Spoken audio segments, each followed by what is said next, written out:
कि उसकी श्रेणी क्या होगी, अल्कोहल। कुछ महत्वपूर्ण ही लिखेंगे क्योंकि बोर्ड परीक्षा में सबसे पूछा जाता है।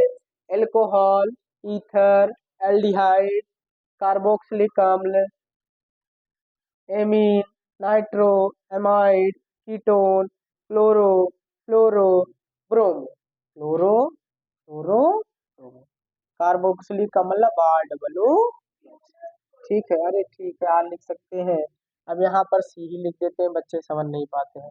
तो देखिए ये आपको ऐसा भी लिख सकता है, इसको ऐसे भी लिख सकता है, सी डबल बॉन्ड O और H, ऐसे करके भी लिख सकता है फंक्शनल ग्रुप को। ठीक है, तो अगर OH अभिक्रियात्मक समूह रहेगा तो उसका IUPAC नामकरण करते समय लिखेंगे संगत एल्केन में क्या लिख देते हैं, संगत एल्केन में क्या जोड़ देंगे, ऑल जोड़ते हैं। क्या जोड़ते हैं, ऑल जोड़ देते हैं। क्या जोड़ते हैं, ऑल। क्या लिखेंगे IUPAC नामकरण में, ऑल लिखते हैं। ईथर के लिए क्या लिखते हैं, क्या लिखते हैं ईथर के लिए, NH2 नहीं लिखते हैं। ईथर की बात किया जाएगा जैसे आपको एक ईथर का नाम दे दिया जाए CH3O sps3, तो इसको लिखते हैं ऑक्सी या मेथॉक्सी करके लिखा जाता है। क्या लिखा जाता है IUPAC नामकरण में, ऑक्सी लिखा जाता है। क्या लिखा जाता है, ऑक्सी लिखा जाता है। क्या लिखा जाता है, ऑक्सी लिखा जाता है। ईथर के लिए क्या लिखते हैं, ऑक्सी लिखते हैं। ठीक है,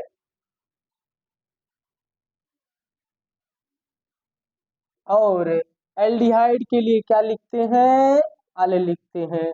COOH के लिए क्या लिखते हैं, ओइक एसिड। क्या लिखते हैं, ओइक एसिड लिखते हैं।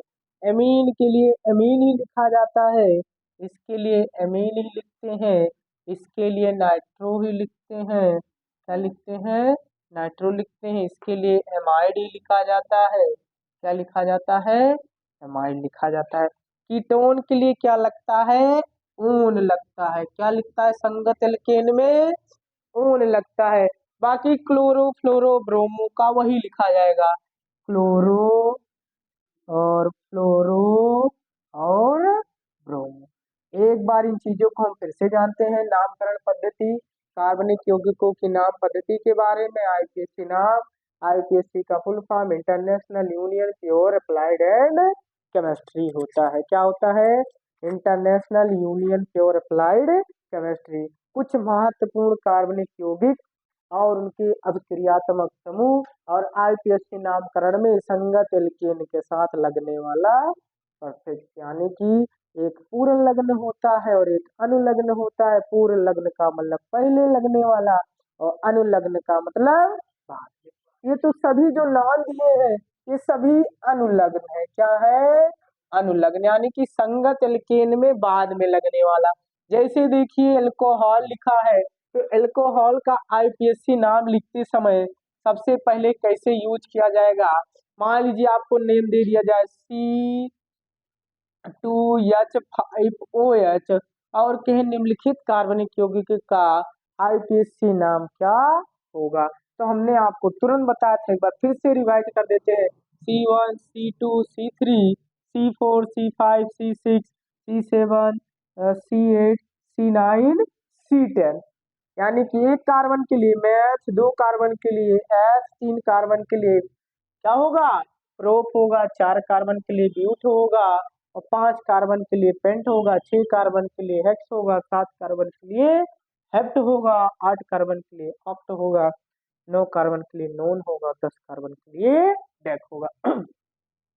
IUPAC नामकरण करते समय जो पहला नियम होता है, संगत एल्केन में कार्बन की संख्या गिनी जाती है। क्या गिनी जाती है, कार्बन की संख्या, माने कि कई कार्बन बार एक टू दो टू तीन टू जो भी रहेगा, यहाँ पे कई कार्बन है, दुई कार्बन है भैया, कई कार्बन है, दुई, और दुई कार्बन है तो उसके लिए हमने बताया था क्या लिखते हैं, एच लिखते हैं, और सिंगल बॉन्ड के लिए क्या लगाते हैं, एथेन हो गया।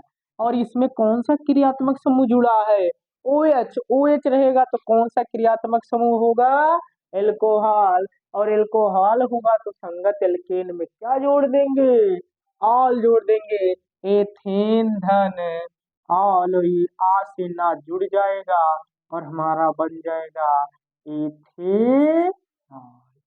क्या बन जाएगा? एथेनॉल। और यही इस कार्बनिक यौगिक का क्या हो जाएगा?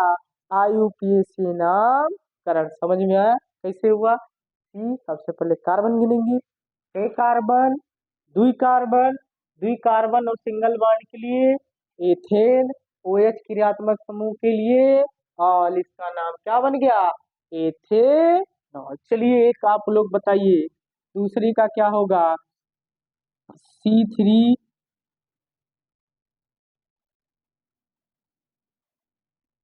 ठीक है, C3H7OH, C3H7OH। अब इसका नामकरण करने के लिए कहे तो हमने आपको तुरंत अभी बताया।